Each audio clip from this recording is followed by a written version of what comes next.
Seigneur, mon Dieu, je viens à toi dans ma faiblesse. Tu vois ma souffrance, tu vois mon cœur. Je n'ai plus rien, plus d'argent, plus de force. Mais je sais que tu es fidèle. Aide-moi à tenir bon. Donne-moi le courage de continuer à espérer en toi, même quand tout semble perdu. L'Éternel est mon berger. Je ne manquerai de rien. Psaume 23 verset 1. Seigneur, même si mon estomac est vide, même si je n'ai plus d'endroit où aller, je choisis de te faire confiance. Tu es mon refuge, Seigneur. Je ne suis pas seul. Regardez qui voilà, Noémie, toujours avec sa Bible. Dis-moi, combien Dieu t'a-t-il donné aujourd'hui? Tu as mangé au moins. Léa, je sais que tu ne comprends pas, mais ma richesse n'est pas de ce monde. Oh, quelle belle parole. Mais pendant que tu pries, nous, on avance. On travaille, on réussit, on ne reste pas à attendre un miracle du ciel.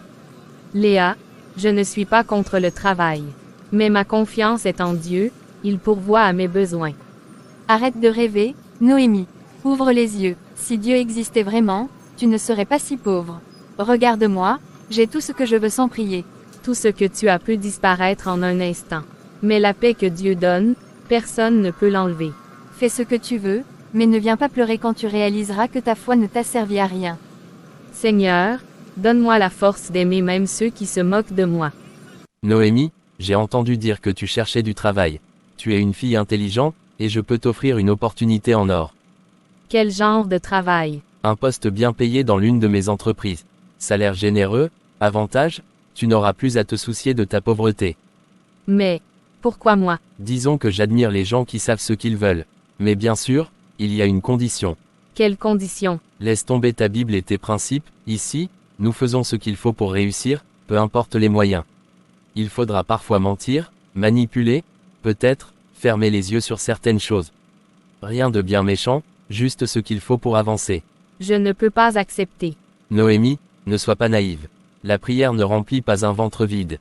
Regarde-toi, tu n'as rien. Dieu ne t'a pas sorti de la misère. Je t'offre une chance, saisis-la.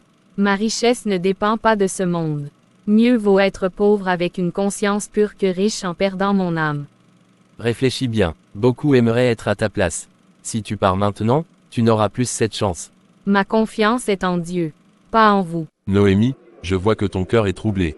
Que se passe-t-il? Pasteur, aujourd'hui, j'ai refusé une offre qui aurait pu changer ma vie, mais à quel prix? Elias voulait que je compromette ma foi pour avoir de l'argent et du confort. J'ai dit non, mais maintenant, je me demande si j'ai bien fait. Le diable utilise souvent la richesse et le pouvoir pour détourner les enfants de Dieu. Mais dis-moi, Noémie, qu'est-ce qui vaut plus? Une vie facile sur cette terre ou une vie éternelle avec le Seigneur? Je sais que Dieu est fidèle, mais parfois, c'est difficile. J'ai si peu, et pourtant, les méchants prospèrent. C'est une vieille question, Noémie. Job, un homme juste, a tout perdu, sa richesse, sa famille, sa santé. Ses amis lui ont dit que Dieu l'avait abandonné. Mais Job a tenu ferme, et à la fin, Dieu lui a rendu au centuple ce qu'il avait perdu. L'Éternel a donné, et l'Éternel a ôté, que le nom de l'Éternel soit béni. Job 1 verset 21. Exactement. La foi, Noémie, c'est de croire même quand tout semble contre nous. Dieu voit ton cœur. Il ne t'abandonnera pas. Merci, pasteur. J'ai besoin de ce rappel. Je ne laisserai pas les promesses du monde me détourner de mon Dieu. Tiens bon, Noémie. Dieu honore ceux qui lui restent fidèles. Léa, qu'est-ce que tu faisais chez Elias? Je viens d'accepter son offre. Un travail bien payé, une belle vie, exactement ce dont j'avais besoin. Mais, tu sais ce qu'il demande en retour. Il veut qu'on compromette notre foi. Et alors, tu crois que prier et lire la Bible vont remplir mon assiette? Toi, tu as refusé, mais moi, je ne vais pas passer à côté d'une telle opportunité. Léa, tu ne comprends pas. Ce monde donne, mais il reprend tout aussi vite. Elias ne fait rien sans arrière-pensée. Oh, Noémie, toujours à rêver. Elias m'a offert une vraie chance, pas des promesses invisibles comme toi et ton Dieu. Ne vends pas ton âme pour de l'argent, Dieu peut encore te bénir d'une autre manière. Assez, tu es jalouse parce que j'ai eu le courage d'accepter ce que toi tu as rejeté. Arrête de me juger. Je ne te juge pas, je t'aime comme une sœur et je veux juste que tu ne prennes pas un chemin sans retour. Si tu refuses de vivre dans la réalité, c'est ton problème. Mais moi, je vais de l'avant. Ne viens plus me parler de ta foi, c'est fini entre nous. Seigneur, garde-la, même si elle ne veut plus de toi. Tu vas bien. Oh, Matthieu, oui, ça va, enfin, j'essaie. Je t'ai vu plusieurs fois ici, toujours avec ta Bible. Aujourd'hui, tu as l'air plus triste que d'habitude.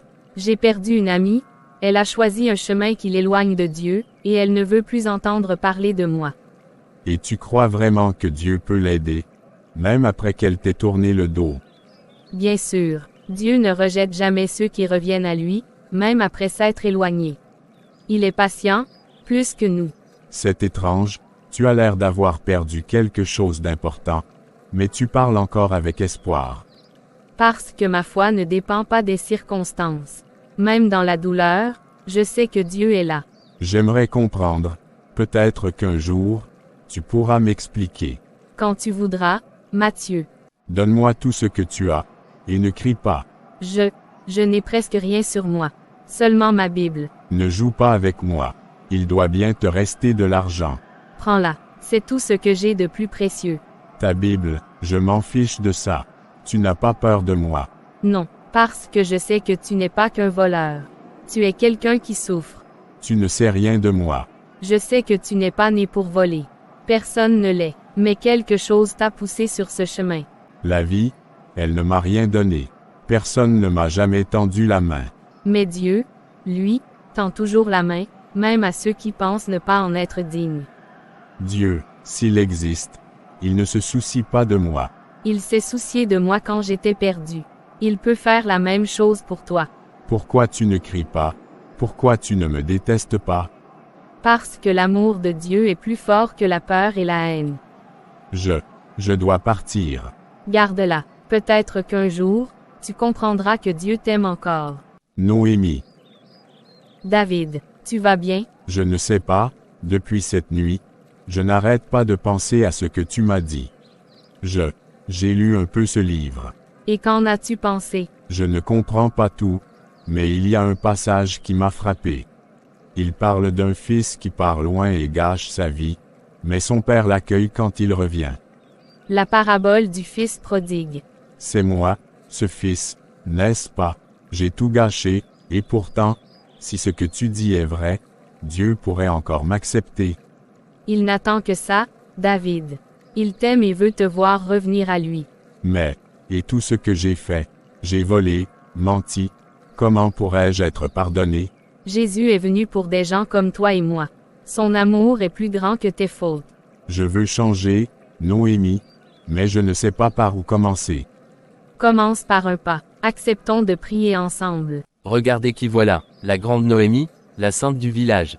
Toujours en train de prêcher aux pauvres égarés, hein. Alors, dis-nous, Noémie, tu penses toujours que ton Dieu va te sortir de ta misère. Peut-être qu'un miracle va faire pleuvoir de l'or du ciel. Je ne cherche pas l'or, Elias. J'ai trouvé une richesse que tu ne peux pas voir. Ah oui, et c'est quoi, cette richesse invisible? Des illusions, des contes de fées. La paix, l'amour, et l'espérance, des trésors que ni toi ni l'argent ne pourraient jamais m'enlever. Arrête tes belles paroles, regarde-toi, tu n'as rien. Tu es pauvre, et pourtant tu oses parler de richesse. Elle a plus que toi, Elias. Parce qu'elle a quelque chose que toi et moi avons cherché toute notre vie sans la trouver, la vérité. Elias, je prie pour toi. Un jour, peut-être, tu comprendras que ce monde ne peut combler le vide dans ton cœur. Comment fais-tu pour rester aussi calme face à lui? Parce que je sais que mon combat n'est pas contre lui, mais contre ce qui l'aveugle. J'ai commencé à lire ce livre. Je ne sais pas pourquoi, mais quelque chose en moi m'a poussé à le faire. Que ressens-tu en le lisant? De la curiosité, et du trouble. Certaines choses me parlent, d'autres me semblent absurdes. Par exemple, ici, il montre un passage Jésus dit qu'il faut aimer ses ennemis. Comment est-ce possible? Ce n'est pas facile, en effet. Mais Jésus ne nous demande pas d'avoir des sentiments d'affection pour nos ennemis, mais de choisir de les voir avec compassion, comme Dieu les voit. C'est contre-intuitif. Dans ce monde, si on ne se défend pas, on se fait écraser. Tu sais, Matthieu, Jésus lui-même aurait pu se défendre lorsqu'il a été trahi et condamné. Pourtant, il a choisi l'amour et le pardon. Parce qu'il savait que la véritable force ne réside pas dans la vengeance, mais dans le pardon. Je veux comprendre, mais j'ai du mal à croire que tout cela soit réel. Dieu ne te demande pas d'avoir toutes les réponses immédiatement. Il veut juste que tu ouvres ton cœur et que tu sois sincère dans ta quête. Continue de lire, pose des questions, prie, et il te guidera. Et si je découvre que c'est vrai, que dois-je faire? Alors, il ne te restera plus qu'à choisir, continuer à vivre comme avant ou laisser cette vérité transformer ta vie. Noémie, je t'ai laissé du temps, mais ça suffit. Je ne veux pas de fanatiques religieux ici. Tu refuses toujours l'offre d'Elias. Je ne peux pas accepter ce travail, monsieur Gauthier. Il me demanderait de trahir ma foi et mes principes. Des principes. Et où te mène-t-il? À la rue. Sois raisonnable, Noémie. Accepte cette opportunité et tu pourras rester ici. Ma foi vaut plus qu'un toit, monsieur. Dieu pourvoira. Alors sors d'ici. Je ne veux plus voir tes prières et ta pauvreté sous mon toit. Comment peut-elle être aussi calme alors qu'elle perd tout? Peut-être qu'elle a vraiment quelque chose qu'on ne comprend pas. Vous la mettez dehors juste parce qu'elle refuse de compromettre sa foi. Vous n'avez pas de cœur. Laisse, David. Ce n'est qu'une maison. Dieu a un plan pour moi. Noémie, où vas-tu aller? Je ne sais pas encore. Mais je ne suis pas seule. Noémie, où comptes-tu aller cette nuit? Je ne sais pas encore, mais Dieu pourvoira. Il l'a toujours fait. Tu dis ça avec tellement d'assurance. Moi, à ta place, je serais en colère, perdu. J'ai appris que même dans l'épreuve, Dieu est présent. Il ne nous abandonne jamais. Alors laisse-moi être ses mains aujourd'hui. Viens chez moi, au moins pour cette nuit. David, je ne veux pas être un fardeau pour toi. Tu n'es pas un fardeau. C'est toi qui m'as tendu la main quand j'étais perdu. Maintenant, c'est à mon tour.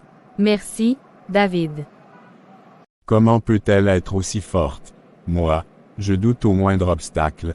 Et elle perd tout et continue de croire. Tu sembles préoccupé, Matthieu. C'est Noémie. Elle a tout perdu aujourd'hui, et pourtant, elle ne s'est pas effondrée. Moi, je ne comprends pas. D'où tire-t-elle une telle force? Elle la tire de sa foi. Quand on met toute notre confiance en Dieu, on ne s'accroche plus aux choses matérielles. Noémie sait que son vrai refuge est en lui. C'est ça qui m'impressionne, et qui me dérange en même temps. J'ai passé ma vie à chercher des réponses logiques, rationnelles. Mais ce que Noémie vit dépasse la logique. Parfois, ce n'est pas la logique qui convainc un cœur, mais le témoignage d'une vie transformée. Tu as vu la foi en action, Matthieu. Et maintenant, elle t'interpelle. Alors, et si c'était vrai? Et si j'avais passé ma vie à ignorer quelque chose d'essentiel? Alors il est peut-être temps pour toi d'aller plus loin dans ta recherche.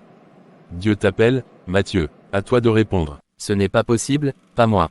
Elias, c'est terminé. Les investisseurs se retirent. Tes comptes sont bloqués. Tes partenaires t'abandonnent. Non? Attends, on peut trouver une solution, Il n'y a plus rien à sauver.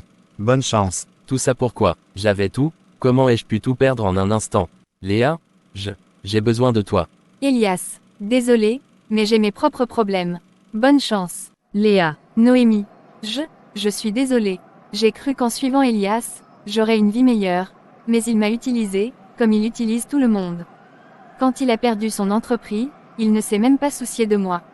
J'ai tout perdu, Noémie, et la seule personne à qui je peux encore penser, c'est toi. Entre, Léa. Pourquoi es-tu toujours aussi gentille, même après ce que je t'ai fait? Parce que Dieu m'a appris à pardonner, comme il nous pardonne. J'ai été horrible avec toi, je me moquais de ta foi, alors qu'aujourd'hui, je me rends compte que c'est tout ce qu'il me manque. Il n'est jamais trop tard, Léa. Dieu t'attend toujours, les bras ouverts. Dieu vous appelle tous les deux aujourd'hui. Il a déjà commencé une œuvre dans vos cœurs. Mais la vraie question est, êtes-vous prêt à lui donner votre vie?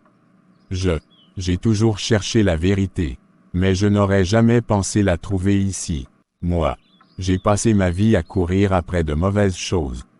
Comment Dieu pourrait-il vouloir quelqu'un comme moi? Parce qu'il est un Dieu de grâce et de transformation. Jésus est venu pour ceux qui sont perdus, pour ceux qui ont péché. Si vous vous repentez et placez votre foi en lui, vous serez une nouvelle création. J'ai vu comment Dieu vous a déjà touché. David, tu n'es plus le voleur d'autrefois. Matthieu, tu n'es plus l'homme indifférent que tu étais.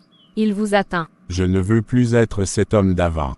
Si Dieu veut bien de moi, Alors oui, je veux lui donner ma vie. Moi aussi, je veux le suivre. Alors prions ensemble. Aujourd'hui, vous devenez enfant de Dieu.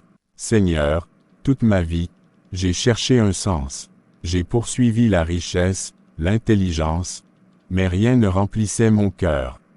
Aujourd'hui, je te donne ma vie. Pardonne-moi mes doutes et guide-moi dans ta lumière. Bienvenue dans la famille de Dieu, Matthieu. Aujourd'hui, une nouvelle vie commence pour toi. Je veux faire ce que Jésus a fait. Il a aimé les pauvres, les oubliés. Moi aussi, je veux aider ceux qui souffrent. C'est un bel engagement, Matthieu.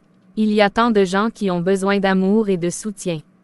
Tu n'es plus le même homme qu'avant. Je vois en toi quelqu'un de nouveau. Et moi qui me moquais de ta quête de vérité, aujourd'hui, c'est toi qui nous montres l'exemple. Je veux commencer dès aujourd'hui. Il y a un orphelinat en ville qui manque de nourriture et de vêtements.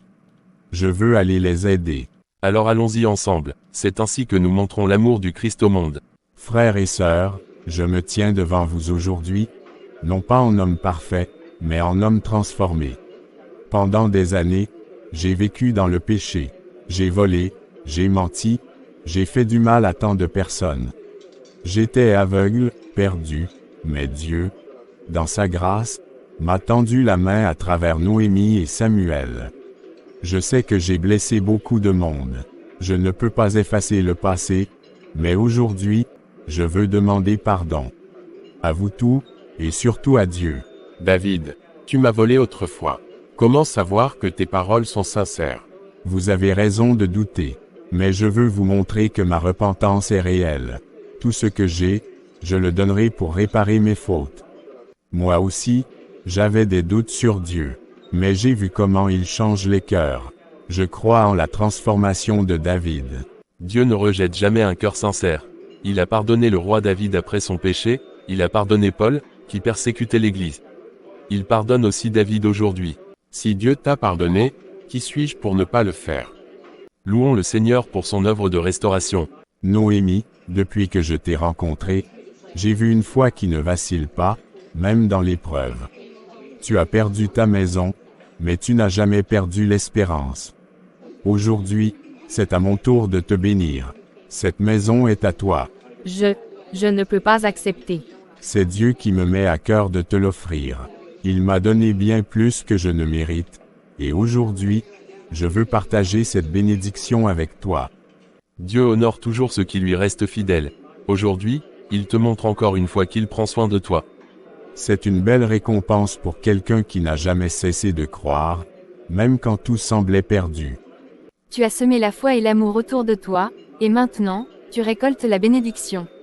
Seigneur, tu es fidèle.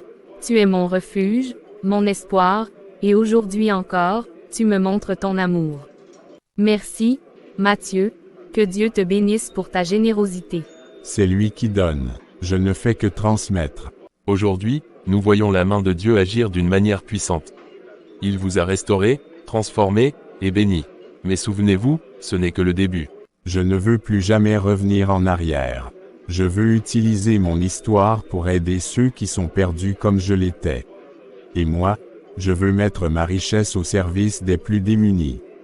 Il y a tant à faire pour montrer l'amour du Christ au monde. Dieu m'a relevé alors que je n'avais rien.